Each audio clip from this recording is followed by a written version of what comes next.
హన్మకొండ అదనపు కలెక్టర్గా పనిచేస్తున్న సమయంలో 60,000 లంచం తీసుకున్నట్టు ఏసీబీకి పట్టుబడిన వెంకట్రెడ్డి అక్రమార్జన ఏకంగా కోట్లలో బయటపడింది.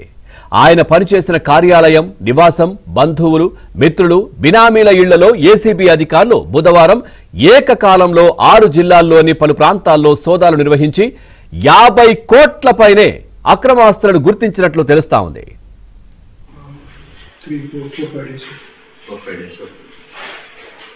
ఏం చేస్తారు సార్? గోపాల్ రెడ్డి వాళ్ళు ఏం చేస్తారు? Real estate. ఏమైనా కాంటాక్ట్ నెంబర్ ఏమైనా ఉందా సార్? కాంటాక్ట్ ఫోన్ నెంబర్ ఏమైనా ఉందా సార్?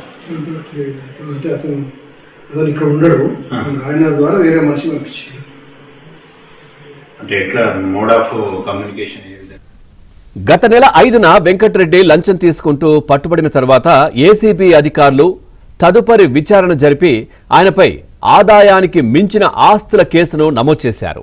ఇక ఈ క్రమంలో బుధవారం హైదరాబాద్, రంగారెడ్డి, మల్కాజ్గిరి, మేడ్చల్, వరంగల్, హన్మకొండ, నల్గొండ జిల్లాల్లో ఏకకాలంలో సోదాలు నిర్వహించారు. దీంతో ఆయన అక్రమార్జనకు సంబంధించిన పలు విషయాలు వెలుగులోకి వచ్చాయి. దాదాపు ఒక 20 మెంబర్స్ దాకా వచ్చినప్పుడు ఇస్తుంటారు.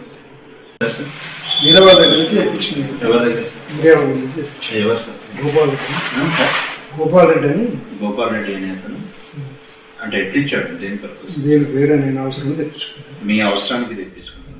వెంకట్రెడ్డి తన బినామీల పేరిట 4.65 కోట్ల ఖరీదైన విల్లా, ఒక లగ్జరీ ఫ్లాట్, 60 లక్షల విలువైన కమర్షియల్ షాప్, వివిధ ప్రాంతాల్లో 65 లక్షల విలువైన 8 ఇళ్ల స్థలాలు, 50 లక్షల విలువైన 14.5 ఎకరాల వ్యవసాయ భూమిని ఏసీబీ అధికారులు గుర్తించారు. వీటి మార్కెట్ విలువ 50 కోట్లకు పైగానే ఉంటుందని ఏసీబీ అధికారులు అంచనా వేస్తున్నారు. అంటే ఎట్లిచ్చాడు? దేని పర్పస్? వేరే నేను అవసరం తెప్పించుకున్నాను. మీ అవసరానికి తెప్పించుకున్నాను. ఎప్పుడు తెప్పించుకున్నారు సార్? 3-4-5 days. 4-5 days.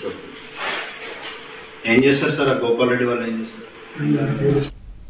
ఇవే కాకుండా వెంకట్రెడ్డి ఇంట్లో 30 లక్షల నగదు, 6 బ్యాంకు ఖాతాల్లో 44 లక్షలు, 11 లక్షల విలువైన గృహోపకరణాలు, 40 లక్షల విలువైన 3 కార్లు, 4.35 లక్షల విలువైన 297 గ్రాముల బంగారు ఆభరణాలను గుర్తించామని ఏసీపీ డీజీ చారు సిన్హా తెలిపారు. రిజిస్ట్రేషన్ విలువ ప్రకారం ఆయన ఆస్తులు 7,69,38,332గా గుర్తించామని తెలిపారు.